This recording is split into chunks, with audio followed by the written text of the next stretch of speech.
Bienvenidos y bienvenidas a esta clase de Ingeniería Hidráulica Avanzada.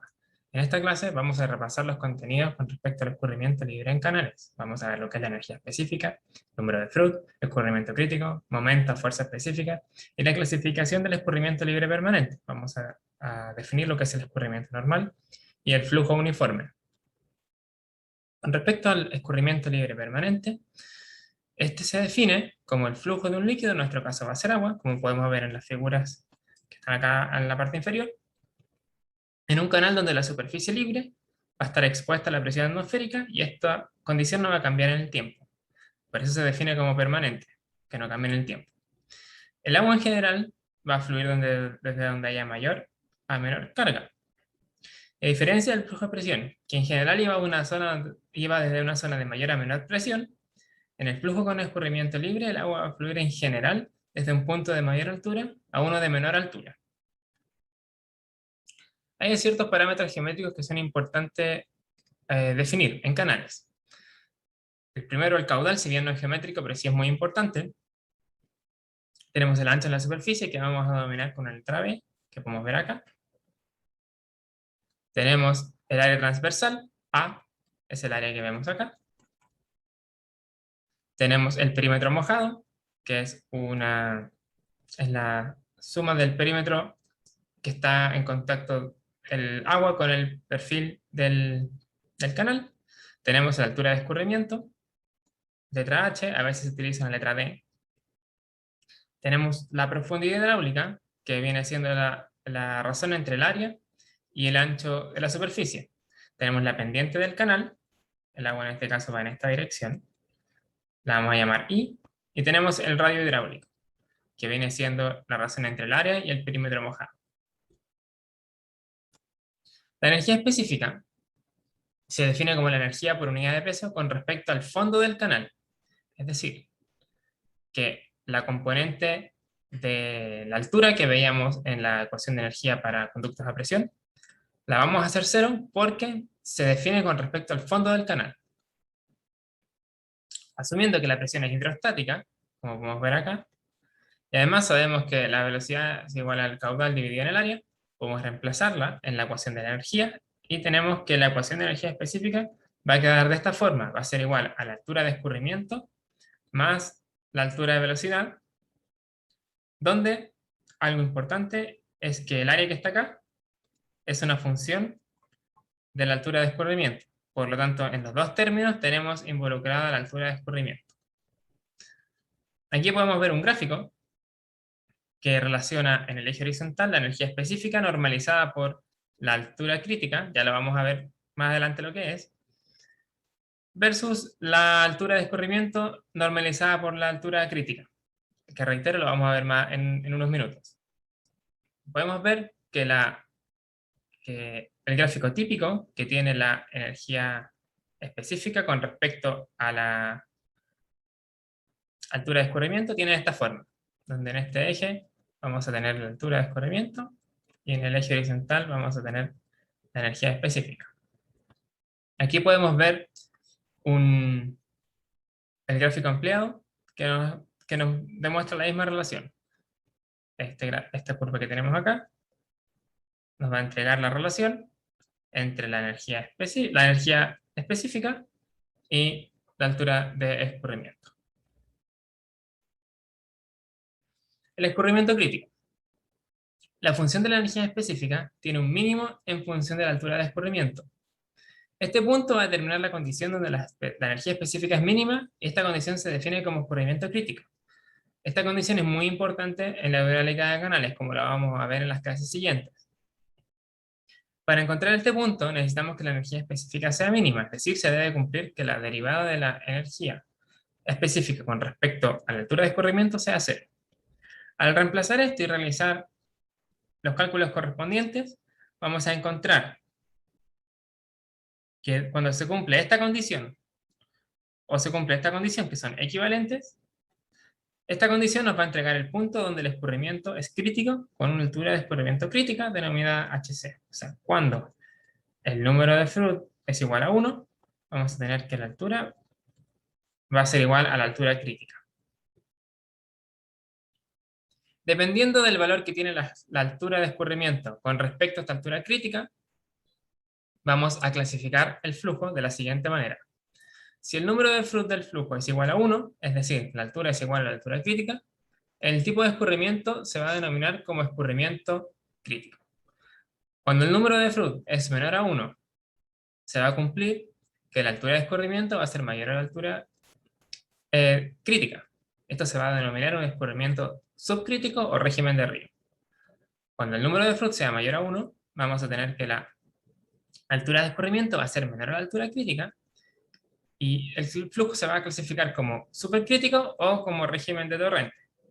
Aquí podemos ver en las imágenes que están en la parte inferior que cuando la altura de escurrimiento es igual a la altura crítica, vamos a tener escurrimiento crítico, como podemos ver acá. Cuando la altura de escurrimiento sea mayor a la altura crítica, vamos a tener un número de Froude menor a 1, vamos a tener bajas velocidades y el escurrimiento va a ser subcrítico. Y cuando la altura de escurrimiento sea menor a la altura crítica, como podemos ver en esta figura, el número de Froude va a ser mayor a 1, vamos a tener grandes velocidades y el escurrimiento va a ser supercrítico. En el gráfico que les había mostrado anteriormente, podemos ver dónde se encuentran estas tres regiones. El número de Froude igual a 1 es este punto que está acá, donde la altura, aquí esto equivale a 1, porque esto es altura dividido por altura crítica.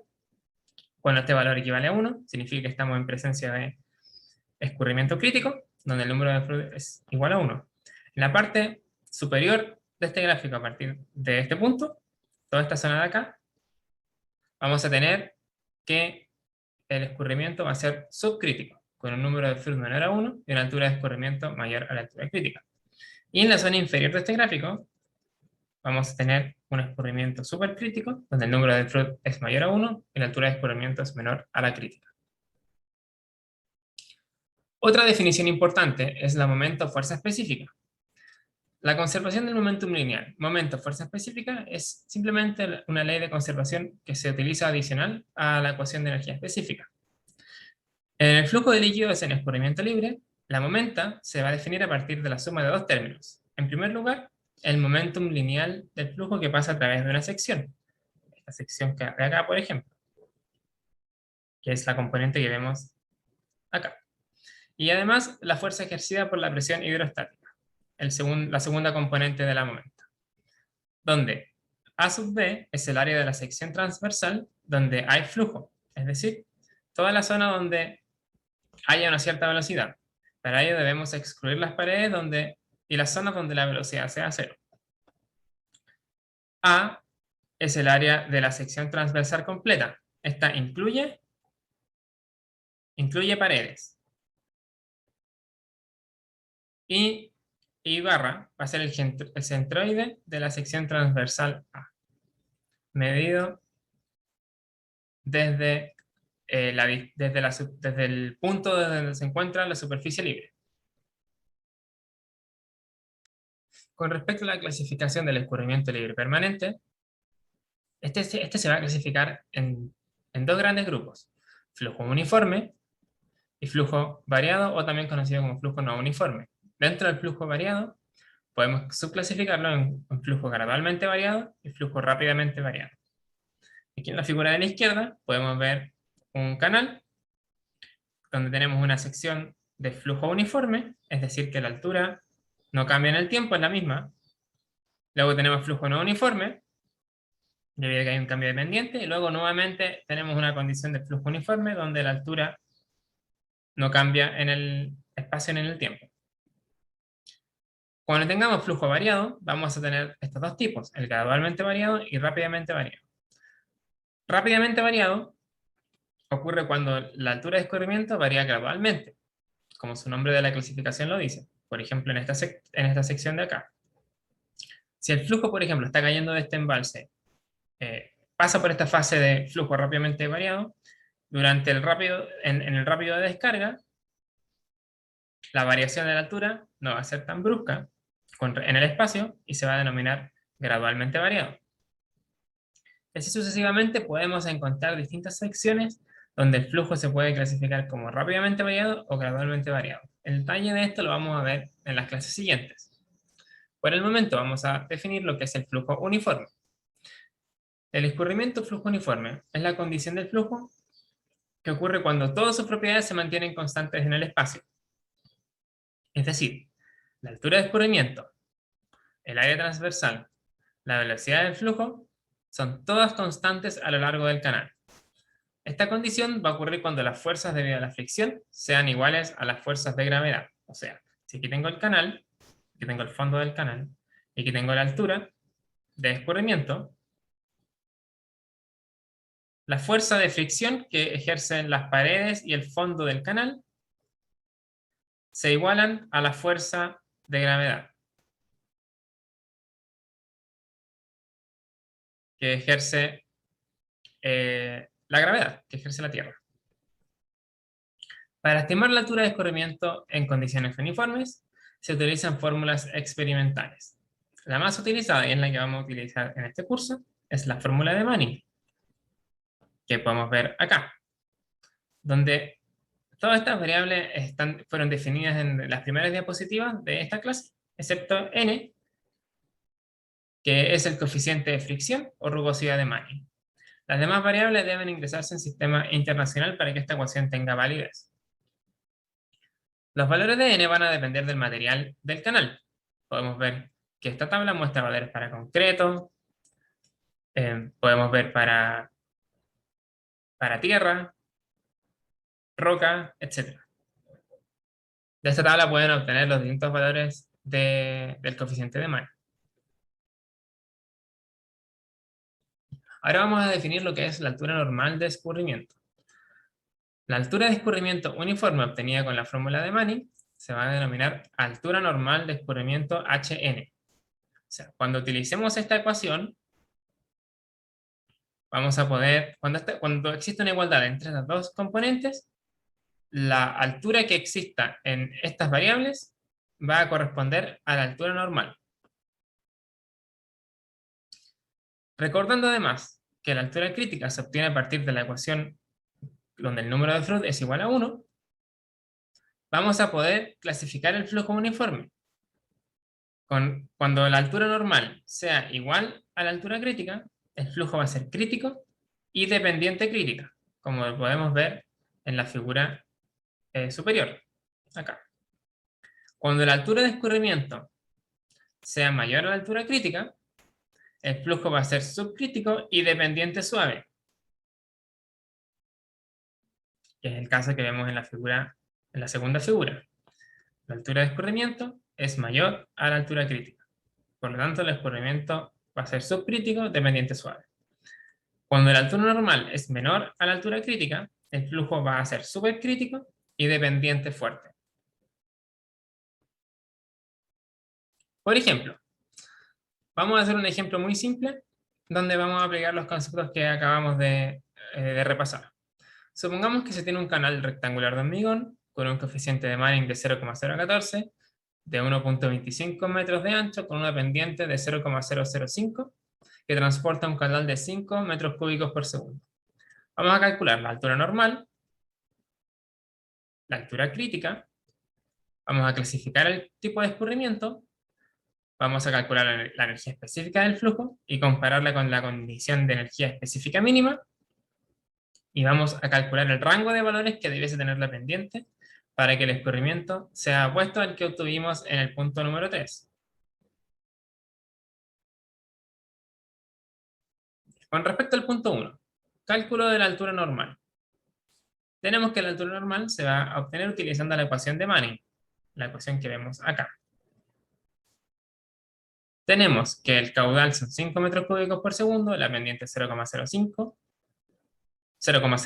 perdón, el coeficiente Manning es 0,014, el área de la sección transversal, tenemos h, que es la altura de escurrimiento, y 1,25 es el ancho, por lo tanto el área va a ser 1,25 por h. Y el perímetro mojado va a ser, acá también tenemos h, va a ser la suma de esta distancia más esta distancia más esta distancia. Por lo tanto va a ser 1,25 más 2 veces h. Reemplazamos en la ecuación de Manning y nos entrega la siguiente solución. que la altura de escurrimiento normal, la altura de escurrimiento uniforme es 1,387 metros. Punto número 2. La altura crítica. La altura crítica se obtiene igualando el número de flujo a 1. Recordando que este es el número de flujo en canales, simplemente reemplazamos los valores. Tenemos el caudal, la altura, el ancho superficial, la aceleración de gravedad y el área de la sección transversal. Y nos da que la altura crítica es 1,177 metros. Entonces, si deseamos clasificar el flujo, tenemos que la altura es mayor que la altura crítica. La altura de escurrimiento que obtuvimos era 1,387 metros. Por lo tanto, tenemos un flujo subcrítico o régimen de río, debido a que la altura es mayor a la altura crítica. Si dibujamos acá el canal, tenemos que si esta es la altura crítica, la altura para la cual el flujo tiene la menor energía, y esta es nuestra altura de escurrimiento, vamos a tener un régimen de río. Además, debido a que la altura de escurrimiento es la altura normal, es decir, estamos en condición de flujo uniforme, tenemos que la pendiente es suave. La energía específica simplemente se calcula con la ecuación que vimos anteriormente. Tenemos que la altura de escurrimiento es altura normal, por lo tanto el área de la sección transversal también es área de la sección transversal normal. Reemplazando en los valores, aquí tenemos la altura de escurrimiento uniforme o normal, y nos da un valor de 1,811 metros, nuestra energía específica. Y la energía específica mínima, este es el menor valor que podríamos encontrar, va a ser simplemente reemplazar la altura de escurrimiento crítica en la ecuación de energía específica.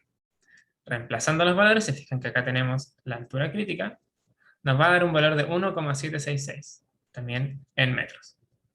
Por lo tanto, si lo quisiéramos ubicar en el gráfico, tenemos que el punto de energía mínima, recordemos que el eje horizontal es energía, el eje vertical es altura de escurrimiento, acá vamos a tener altura crítica, para nuestro caso, 1,177, con una energía mínima posible, que va a ser 1,766 metros. Y la altura que está ocurriendo en el canal es la altura de escurrimiento uniforme, la altura normal, que va a ser igual a 1,387, que en términos de energía es mayor, tiene que ser mayor la energía crítica, ya que la energía crítica es la menor energía posible, y esta es 1,811. También se nos pide calcular el rango de valores que debiese tener la pendiente para que el tipo de escurrimiento sea opuesto al obtenido en el punto 3. Entonces, lo opuesto a lo que obtuvimos en el punto 3 es que el flujo esté en régimen de torrente, es decir, que la altura normal sea menor a la altura crítica. Si este es nuestro canal y acá tenemos altura crítica, una altura de torrente sería una altura menor a ella. Esta condición correspondería a un régimen de torrente. Este caso va a ocurrir cuando estas dos alturas sean iguales, cuando el caso límite, cuando la altura normal sea igual a la altura crítica, vamos a tener la pendiente crítica. Por lo tanto, al utilizar la ecuación de Manning, pero necesitamos despejar la pendiente, que es lo que se nos está pidiendo, reemplazando la altura crítica en la ecuación de Manning, ya que esto nos va a entregar la pendiente crítica. Reemplazando los valores, despejamos que la pendiente crítica es igual a este valor, 0,00748. Por lo tanto, cualquier pendiente que sea mayor a este valor, vamos a tener una condición de torrente y pendiente fuerte. Es decir, si la pendiente fuese exactamente este valor, tendríamos una condición en que la altura crítica sería igual a la altura de escurrimiento. Y tendríamos pendiente crítica. Si la pendiente es cualquier valor mayor al que encontramos, el nivel del agua, voy a dibujarlo acá, el nivel del agua inevitablemente va a ser menor si este es la altura crítica. El nivel del agua va a ser inevitablemente menor a la altura crítica, ya que aumentamos la pendiente y vamos a tener condición de pendiente fuerte. Hasta aquí ha quedado la clase de hoy. Nos vemos en la siguiente clase.